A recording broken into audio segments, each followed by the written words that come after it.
got these stupid barriers they put in their own head. You got to resist those goddamn things because they don't do you any good, and they certainly define the potential for your future in a negative way that's not self-serving and it's not even real.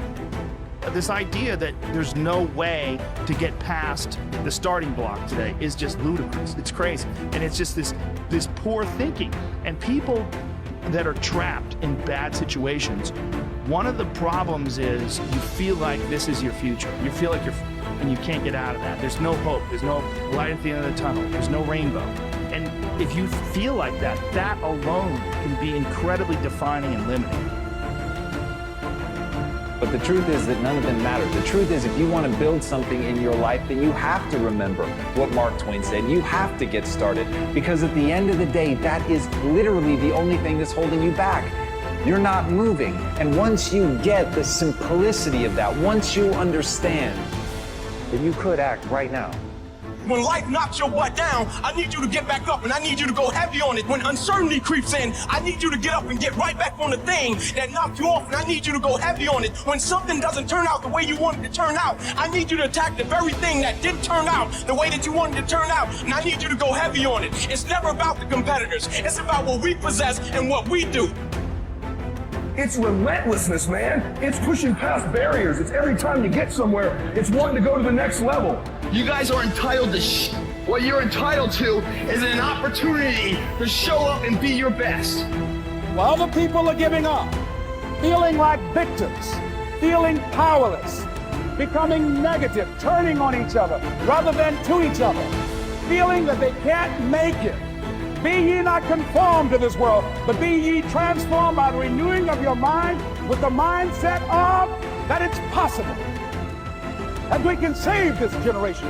It's possible that we can create new industries, a new economy. It's possible that I can find a new profession, a new job. It's possible I can create a new life. And it's necessary that I become actively involved in becoming a positive force in my life and on the planet. And it's me, yes, it's you, it's all of us, pulling together, working together to create this brand new future. And it's going to be hard. Easy is not an option. But if it's hard, we will do it hard. Whatever is required to snatch victory from the jaws of defeat. And it's worth it, yes. It's worth whatever we have to do. And once we know that, it is done. It is done. It is done.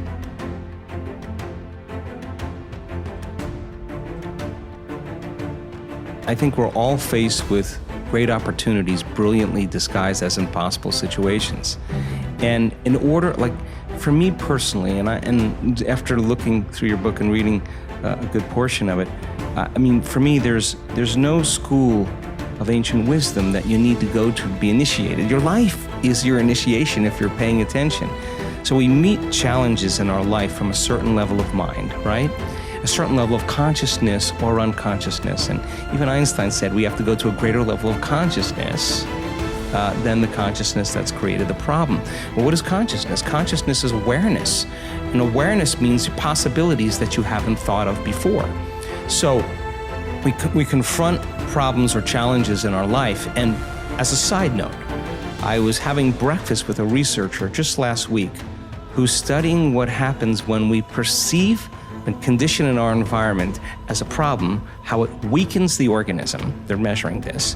And when a person sees it as a challenge, how they draw energy, they raise the energy of their body back into order.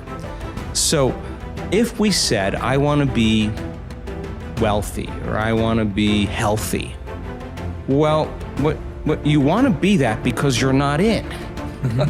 So the initiation of going from not it here to it here, you're going to have to climb some steps, and there's going to be some blind spots. So you try it out and it doesn't work. Well, that's because there's a part of you that's still in a habit. There's part of you that's still unconscious. Okay, so what is it about myself in that circumstance that I am feeling about that circumstance, and that feeling is causing me to think about it? So you say, oh, it's impossible, they'll never change. I'll hire a hitman, I'll hire the mafia, I'll hire an attorney, I'll have my friend's friend to talk to him, and nothing changes, right? Well, you're not separate from that experience. You're involved in it, and how you think and how you feel broadcasts energy into the field. So your energy is the same every day, and as long as your energy is the same, nothing's going to change in your life either. And nobody changes until they change their energy. So then, what piece of knowledge, what piece of information, what would love do? What would greatness look like? Okay, I don't know. All right, well, certainly somebody in history has faced this problem. Don't get on Facebook and say, does anybody have any answers? Don't get, go look it up and study and read and learn. You'll own it.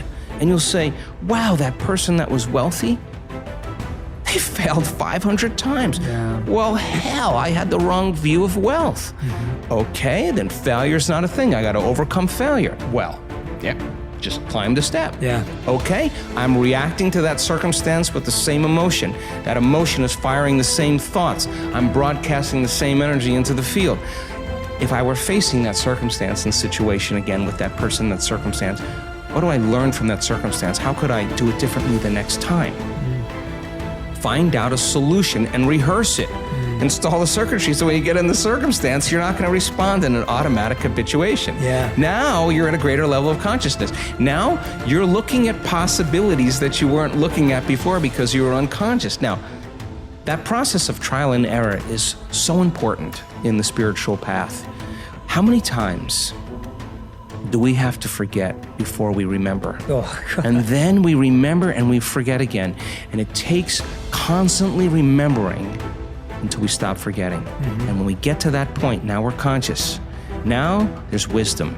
And wisdom is the memory of the experience without the emotional charge. Now you're ready for the new adventure. So then people draw conclusions and say, oh, it's that person that ripped me off. It's that person that what? Now you don't create your reality? Oh, you only create your reality when things are good. No, well, somehow you got to tango through this. Somehow your objectivity in not reacting emotionally is going to change the energy of how you address this situation. Now, first off, I'd like you to stop telling yourself that you're a born procrastinator or you're naturally a lazy person. It's not true. You were not born that way. It's just a story you tell yourself, which means it's a story you can change. So from now on, every time you chide yourself for procrastinating or being lazy, I want you to tell yourself that you already have everything you need to accomplish any goal you can imagine, because that is the real truth of the matter. I would have stopped being afraid sooner and earlier that greatness and abundance and wild success was available to someone that looked like me, someone that came from my background, someone that had my educational foundation, which was I'm functionally dyslexic. I struggled in school. I would have still given myself permission sooner to have a breathtaking, abundant life. While I was transforming my life, I still kept this sense of disbelief.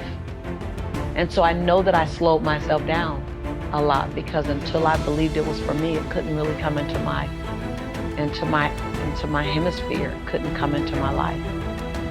So I would have done more work on my mindset earlier. I would have not just chased the goal, I would have chased the new belief system first. Well, I hope that some of my mistakes, based on what I didn't know, helps you to know some things sooner, quicker, faster, or that it just helps to validate that you're not alone in your thinking. I don't ever try to be perfect. I just want to perfectly manage my imperfection. Be a quick learner. Don't let it take long to teach you. Learn quick. Don't run at the wall too many times. Learn quicker. One guy said he broke his nose 7 times in the same place. Somebody says, looks like you'd stay out of that place. Learn quicker. Don't be stubborn. See, some people won't change even when a better way comes. You say, well, I've been doing it this way 30 years. Hey, be ready for change. If it's a better way, go for it. But don't try to beat it.